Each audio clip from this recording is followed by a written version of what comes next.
उसके बाद आइए दोस्तों बात कर लेते हैं डेटा लिंक लेयर की। डेटा लिंक लेयर दूसरी लेयर होती है ओएसआई मॉडल में, जैसा कि हम जानते हैं। And data link layer provides error free transfer of data frames from one computer to another over the physical layer. तो मतलब डेटा लिंक लेयर में एक एक पैकेट के लिए जिम्मेदारी लेगी। एक पैकेट यहाँ से चलेगा और सक्सेसफुली वहां पर रिसीव हो जाएगा रिसीवर के साइड में। तो ये डेटा लिंक लेयर का काम है कि एक पैकेट को सक्सेसफुली डेटा ट्रांसमिशन के हर पैकेट को इंडिविजुअली अलग अलग रिसीवर पर पहुंचाना सही तरीके से, ये डेटा लिंक लेयर का काम होता है। तो एक पैकेट यहाँ से चलेगा, डेटा लिंक लेयर की जो रिस्पॉन्सिबिलिटी है वो स्टार्ट हो जाएगी, फिर वो वहां पहुंचेगा तो फिर खत्म हो जाएगी। वापस से फिर दूसरा जब पैकेट सेंडर साइड से चलेगा तो फिर डेटा लिंक लेयर की रिस्पॉन्सिबिलिटी वापस से स्टार्ट होगी, और फिर जब वो रिसीवर साइड पे पहुंचेगा तो फिर वो खत्म हो जाएगी। इस प्रकार से ये लगातार चलता रहता है और ये इंडिविजुअल पैकेट्स के लिए रिस्पॉन्सिबिलिटी लेती है कि वो एक पैकेट यहाँ से चले और रिसीवर साइड पर सक्सेसफुली रिसीव हो जाए। That is called the data link layer की जो रिस्पॉन्सिबिलिटी होती है। और इसमें 5 तरह की रिस्पॉन्सिबिलिटीज की हम बात करेंगे, जिसमें पहले नंबर पे फ्रेमिंग होता है। तो फ्रेमिंग का मतलब है फ्रेम को तैयार करना। तो सेंडर साइड पे जो डेटा लिंक लेयर है वो फ्रेम को तैयार करती है, प्रिपेयर करती है, यानी डेटा के साथ एडिशनल इंफॉर्मेशंस को लगाती है और फ्रेम को प्रिपेयर करके फिर नेटवर्क पे भेजती है। तो preparation of data packet at sender side, ये जो है डेटा लिंक लेयर का काम होता है। और रिसीवर साइड पर जो डेटा लिंक लेयर होती है वो पैकेट को रिसीव करती है जो सेंडर के द्वारा बनाया गया था, सेंडर डेटा लिंक लेयर के द्वारा बनाया गया था, और उस पैकेट को लेकर के प्रोसेस करती है और ये देखती है कि पैकेट हमारा सही तरीके से पहुंच गया है। अगर तो उसमें से जो डेटा है उसको एक्सट्रैक्ट करके वो रिसीवर को फिर आगे बढ़ाती है। ठीक है, वो आगे फिर नेटवर्क लेयर पे पास ऑन करती है। तो that is called the framing, the preparation of data packet at sender side data link layer and the delivery of data frame at the receiver side of the data link layer is called the framing responsibility of this layer. And the second responsibility is physical addressing. दूसरी जो responsibility है वो physical addressing की है। और physical address क्या होता है सबसे पहले जानना ये जरूरी है।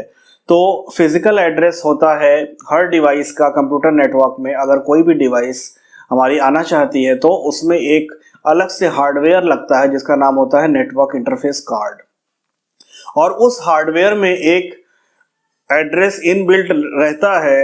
इनबिल्ट उसमें एक एड्रेस बना रहता है और वो वर्ल्ड वाइड यूनिक होता है, उसको बोलते हैं फिजिकल एड्रेस। और डेफिनेशन की अगर बात करें तो physical address is an address which is encoded inside the network interface card and it is unique world wide. जितने भी एनआईसी मैन्युफैक्चरर्स होते हैं वर्ल्ड वाइड इस बात को इंश्योर करते हैं कि किसी भी 2 कंप्यूटर्स का पूरे दुनिया में या किसी भी 2 डिवाइसेस का फिजिकल एड्रेस पूरे दुनिया में एक नहीं हो सकता। तो सभी को एक यूनिक एड्रेस असाइन किया जाता है। तो ये फिजिकल एड्रेसिंग का मतलब है कि डेटा के साथ सेंडर के भी फिजिकल एड्रेस को और रिसीवर के भी फिजिकल एड्रेस को इम्बेड करना। जिस प्रकार से हम लेटर भेजते हैं तो पाने वाले का भी पता लिखते हैं और भेजने वाले का भी पता लिखते हैं, इसी प्रकार से डेटा पैकेट प्रिपरेशन जब होगा तो पाने वाले का एड्रेस फिजिकल एड्रेस लिखा जाएगा और भेजने वाले का भी फिजिकल एड्रेस लिखा जाएगा, जिसको सेंडर्स एड्रेस और रिसीवर्स एड्रेस बोलते हैं।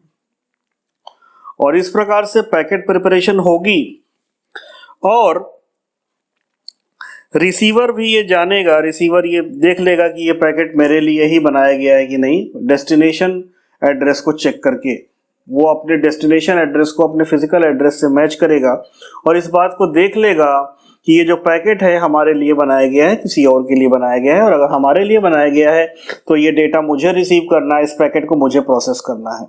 So that is called the physical addressing responsibility of data link layer.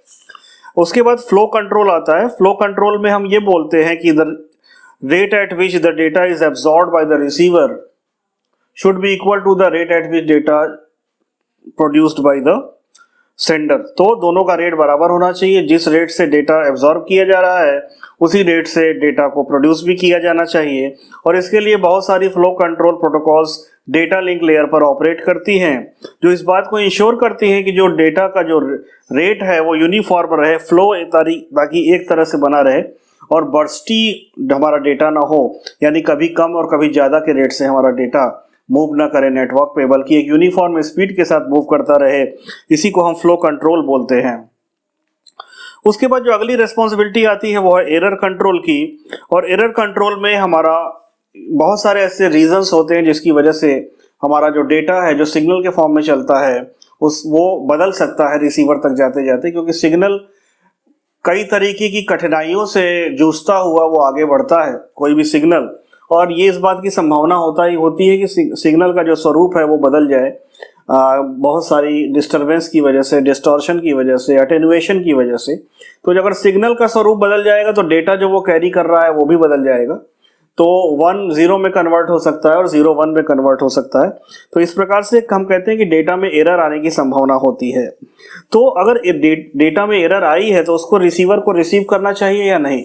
निश्चित रूप से नहीं करना चाहिए, क्योंकि एरर वाले डेटा को रिसीवर कभी भी रिसीव नहीं करना चाहिए। तो क्या करना होगा, हमें डेटा को प्रोसेस करके ये देखना पड़ेगा, कुछ मैथमेटिकल कैलकुलेशंस करने होंगे, कुछ एल्गोरिथम्स की मदद से ये देखना होगा कि जो डेटा हमें मिल रहा है उसमें एरर है या नहीं। और अगर एरर है तो हम कभी भी उस डेटा को एक्सेप्ट नहीं करेंगे बल्कि रिजेक्ट कर देंगे। और अगर हो सके तो हम अगर एरर वाले पैकेट को रिसीव करें, और अगर हो सके तो अगर उसमें जो एरर है उसकी लोकेशन फाइंड आउट हो जाए या उसको अगर करेक्ट किया जा सके तो हम करेक्ट कर सकते हैं। तो हम एरर को करेक्ट भी कर सकते हैं। तो एरर कंट्रोल में यही आता है कि अगर हम एरर को चेक करें कि अगर एरर है तो हम रिसीव ही ना करें, और अगर है तो हम चाहें तो उसको रिपेयर भी कर सकते हैं। तो ये इंडिविजुअल पैकेट्स के लिए होता है, एक एक पैकेट की एरर चेकिंग होती है डेटा लिंक लेयर के द्वारा, पूरे ट्रांसमिशन के लिए नहीं बल्कि इंडिविजुअल पैकेट्स के लिए एरर हैंडलिंग यहाँ पर होती है। So that is called the error control responsibility of data link layer. और एक्सेस कंट्रोल प्रोटोकॉल का मतलब है कि किसी टोपोलॉजी में मल्टीपल डिवाइसेस चैनल के लिए compete कर सकती है, यानी जिस माध्यम से सूचना का आदान प्रदान हो रहा है, that is called the communicational channel. उस चैनल को एक्सेस करने के लिए बहुत सारी डिवाइसेस compete करती हैं कि उनको चैनल पे एक्सेस मिल जाए। ये उसी तरह से जैसे कि हम किसी शेयर्ड मीडियम पर जब काम करते हैं, जैसे किसी को मोबाइल से मिला रहे हैं और वो पहले से ही किसी पे बात कर रहा है, तो हम उससे बात करना चाहते हैं लेकिन वो पहले से ही बिजी है तो हम उससे बात नहीं कर पाते। इसी प्रकार से एक्सेस लेने के लिए शेयर्ड रिसोर्सेज पे, जैसे कम्युनिकेशन चैनल पर एक्सेस लेने के लिए मल्टीपल डिवाइसेस compete करती हैं, क्योंकि communication channel is being shared by multiple devices. तो कौन किसी दिए हुए समय पर चैनल को एक्सेस करेगा, ये एक्सेस कंट्रोल के अंतर्गत आता है। ये एक्सेस कंट्रोल प्रोटोकॉल्स डिसाइड करती हैं if multiple devices are competing to access the channel, which device is going to take over the channel at that point of time। so इसको बोलते हैं एक्सेस कंट्रोल प्रोटोकॉल, और ये भी data link layer पर ही काम करता है। तो ये डेटा लिंक लेयर की 5 रिस्पॉन्सिबिलिटीज थी: framing, physical addressing, flow control, error control और एक्सेस कंट्रोल।